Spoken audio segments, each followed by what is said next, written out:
LGBTI community has stepped up in such incredibly tremendous ways to show support for Kamala and for the future that she and Joe will fight for. You have helped us to fund and to fuel this campaign at every turn, and as the fastest growing group of voters in the United States, AAPI voters could most certainly be the margin of victory in many, many key states.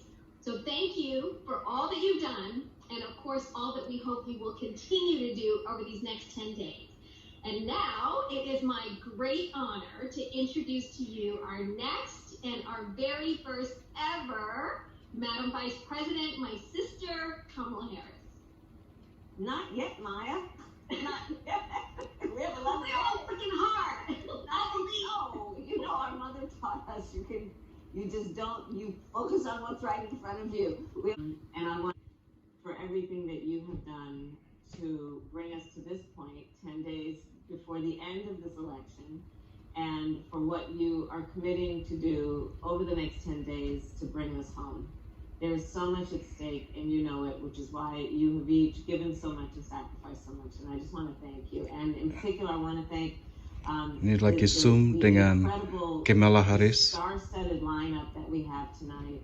I'm going to start, of course, with my sister Maya, for all of your love and friendship and support. But I also want to thank Andrew Yang. He and I spent time together in the primary, standing on a debate stage. We have wonderful stories of the friendship that we shared throughout that time, including taking care of each other backstage before we go back on the stage.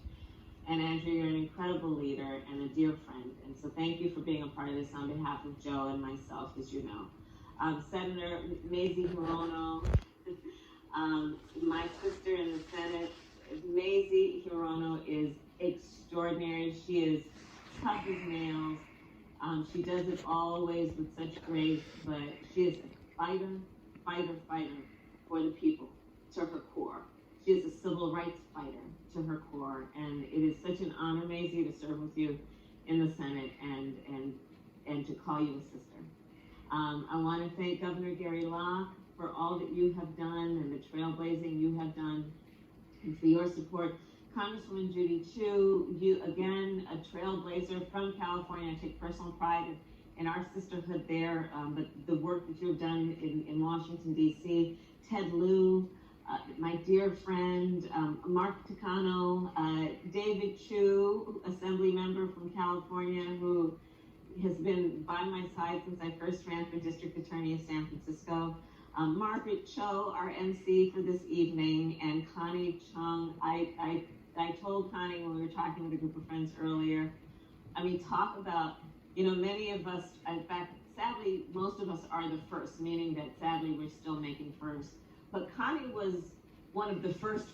And I just want to thank you in front of everyone, Connie, for who you are and what you have done and what you continue to do to broaden the path for so many to follow. And to all of our celebrity guests, thank you. So, listen, we have so much at stake. I was in Ohio today. This week I was in North Carolina. I was in Georgia. I was in Florida. Tomorrow I'm going to Michigan. Joe is all over the country, as is Jill and Doug. And we're talking with voters. We're talking with the people about where we are as a country and where we know we can be as a country. You know, there's so much about this moment that I think for all of us is a moment, yes, of reflection, looking in the mirror as a country, knowing we are better than this. But there's also so much about this moment that is about how we were all raised, which is it requires us to have the ability to see what can be. This is that moment. It has the ability, if we are motivated by optimism, to fight for the ideals that we hold dear, such as equal justice under law. This is that moment. And so it is kind of that balance that we know, right? That must always be struck between the understanding the crisis of the moment and seeing the opportunity in the moment and knowing that's the same character. And it's just a matter of our perception of this moment. And so in the crisis, of course, we know that there are many. Joe and I talk about it all the time. We are looking at a public health crisis where over 220,000 people have died in just the last several months. A public health crisis where over 8 million people have contracted the virus, thankfully have lived, but will have untold long-term health consequences. We're in the midst of an economic crisis where over 30 million people have filed for unemployment in just the last several months. 1 in 5 mothers is describing her children under the age of 12 as being hungry, right? We're in the midst of a hunger crisis that we're not talking enough about. We are looking at people, I've seen numbers that almost half of America's renters are worried about their ability to pay rent next month and may not have paid rent last month. An incredible economic crisis. We are in the midst of a long overdue of the White House that has been encouraging hate and division in our country. And so in addition to a public health crisis, an economic crisis, a reckoning on racial injustice, also a climate crisis. Many of the friends on this call tonight live on the West Coast, and we've seen the fires burning from California, Oregon to Washington to on the Gulf states, the storms that have battered communities in the Midwest, farmers losing. Last 4 years, the sadness, the heartbreak that she's had to deal with. You know, I have an uncle who's been in America for 30 years, and this is the first time his own neighbors view him with suspicion. These are people he knows. These are people he's known for decades who now look at him differently. And, you know, I live in LA, and it's a bubble. It's very different here. But I was in Beverly Hills a few months ago, and someone told me to go back home. Someone told me to go back to my country in Beverly Hills this year. That would not have happened 5 years ago. And I can hear that, and it hurts, but it's okay. But the thought of someone telling my mom something like that, I'm sure she's heard it, and she would never say it to me. And the reason these things are happening is because we have a president who has normalized hatred. We know when he calls it the China virus, we know what he's doing. We know he won't condemn white supremacy. We know why he's doing that. And obviously racism has been a problem in this country for a long time. But he's heated it up. So when you would get a weird look, now someone might say something. So very simply, Ravi Patel, are you there? Ravi, there you are. Hi. Ravi, how does it feel to be a political virgin?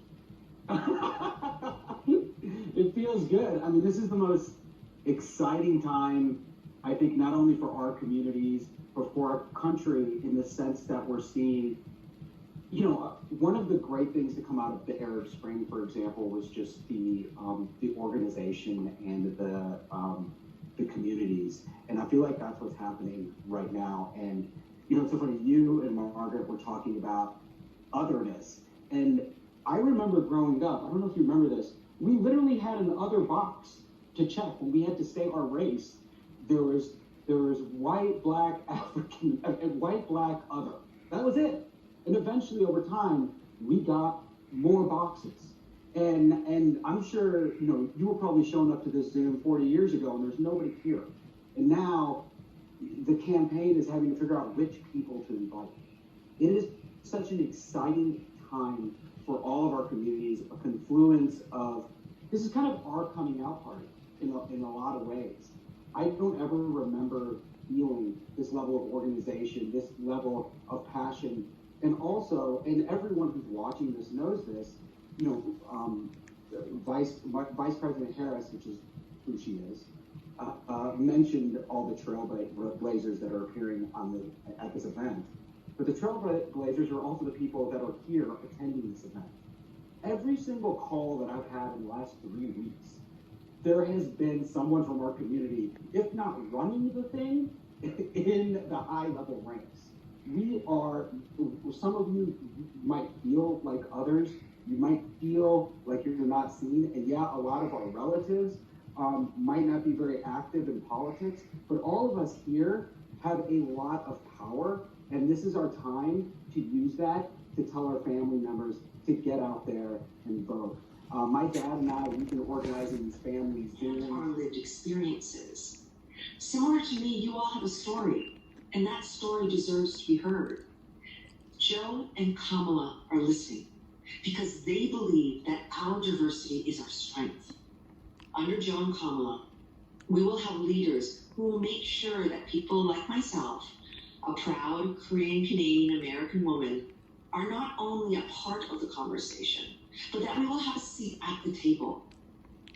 Right now, Little darling, it seems like years since it's been you. Here comes the sun, here comes the sun, and I'll say it's alright.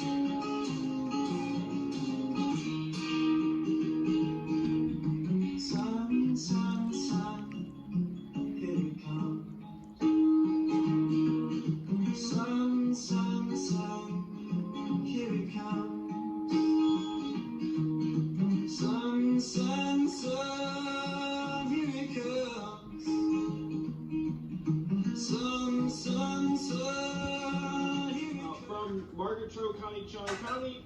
When I was a kid growing up, anytime there was an Asian American on TV, I'd forget my parents, and it was always you. They got tired of me being like, hey, someone on TV, they were like, yeah, we know, Connie Chung. And Margaret Cho, I remember when All American Girl hit the airwaves for the first time, and that blew my mind too. And now here we are in 2020 at the cusp of an historic landmark accomplishment for our country, but the Asian American community in particular. Certainly, Tan, I look up to you. I look up to all the members of Congress who are here today. You've done something so groundbreaking, which is you ran for office and then you won and have been representing your districts and your communities in Congress so ably for the last number of years. And that's really what I want to press on tonight, is that what you have done is unfortunately still so unusual in our community. I grew up, I think, similar to many other folks who are on this call, and thank you for coming here for spending your time with us the last, or I guess the penultimate weekend before Election Day, spending your time and your resources. But American politics was not discussed in my house. I don't know if it was for you, Ted. I mean, you ended up joining the service and doing all sorts of other incredible patriotic work. But my parents didn't talk about it. And I think I was kind of normal in the sense that I think like a lot of Asian American families, they weren't talking about American politics all that much. So I was told, get good grades, go to a good school, get a good job, keep your head down, and try and establish a place in America.